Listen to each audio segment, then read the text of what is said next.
Hey, this is really weird and disturbing. If you tell conservatives, like if you show them light bulbs and one is labeled as being better for the environment, even if it doesn't cost them any extra money, they don't want that one. They'll choose one that's not labeled as being good for the environment. I'm not surprised. Back in 2011, you'll remember that Congresswoman Michelle Bachmann basically declared war on those energy efficient light bulbs. She said that this whole sustainability ruse is just a gateway into a dystopia, like a Big Brother patrolled liberal dystopia. Okay, that was kind of the idea.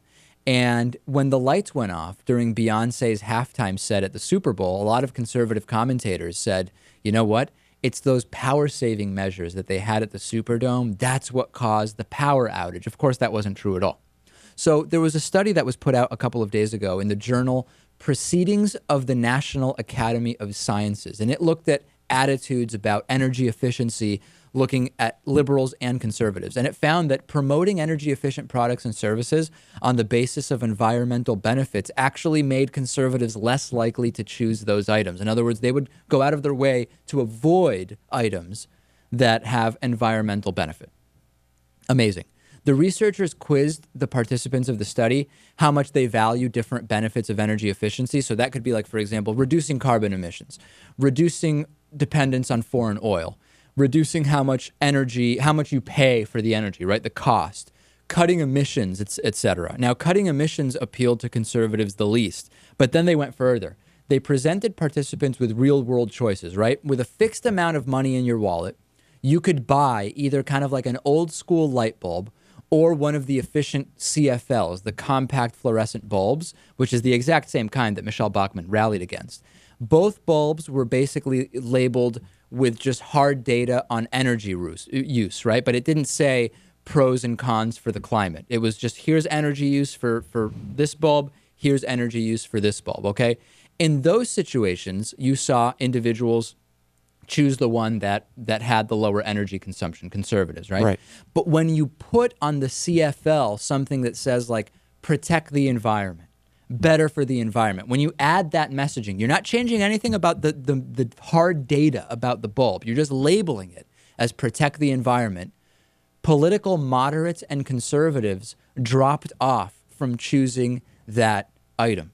The green message, the fact that it's a green item, it's better for the environment, not only did it not serve to motivate conservatives to purchase it, they actually were repelled by that thought. What do you think? I'm not surprised. I mean, they've basically become trained to reject and deny anything green, liberal, social, right? You name it. And what's fascinating about that comment, Lewis, is that one analysis of the study said that polarization of the climate change debate is the problem here. And I completely reject that. The problem is not that climate change has been politicized. The problem is that there has been this kind of crackpot, nutty, extreme right point of view where even though 99.84% of peer-reviewed articles say human activity on Earth is having an effect on the climate, and only 0.16% of peer-reviewed articles in the last 20 years say that human activity is not having an effect, you've had this crackpot right perspective that we just don't know, and environmentalism is a ruse and all of that stuff. It's being given such play in corporate media that people are being influenced. Polarization is not to blame here. No, that's just an effect of what's already been happening. But I'm not totally convinced that these moderates and conservatives actually don't or aren't amenable to arguments about climate change. I think that this, in some cases, may be nothing more than a knee-jerk reaction to the term, which they know to be a sign of the opposition. It's what those liberals say, so I'm against it. And to have just a hypothetical example, if you had two products and one of them had nothing to do with abortion or reproductive rights but was labeled pro-life, I think you would see a lot of liberals hesitant to buy it, even if it had absolutely nothing to do with the product, because they see it as a sign of something they oppose. If that's the case, I would hope and I believe that most liberals would look at it and say, what does it mean that my blender is considered pro-life? What does it mean that my floor mats in my car, these are pro-life and these aren't? I don't know that it would slip by Natan like that. I don't know that I agree with you.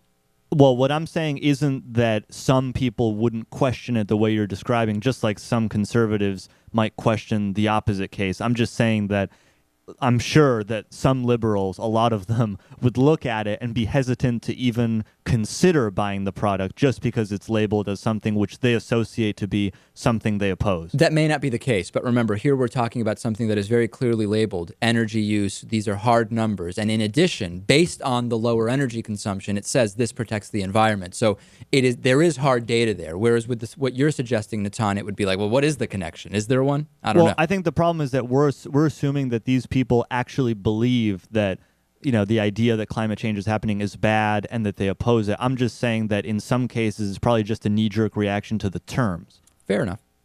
On today's bonus show, we'll talk about Hitler's food taster who has revealed herself. We'll talk about a big lawsuit over a viral internet meme. And we'll also talk about this new heart-healing virus trial that is starting.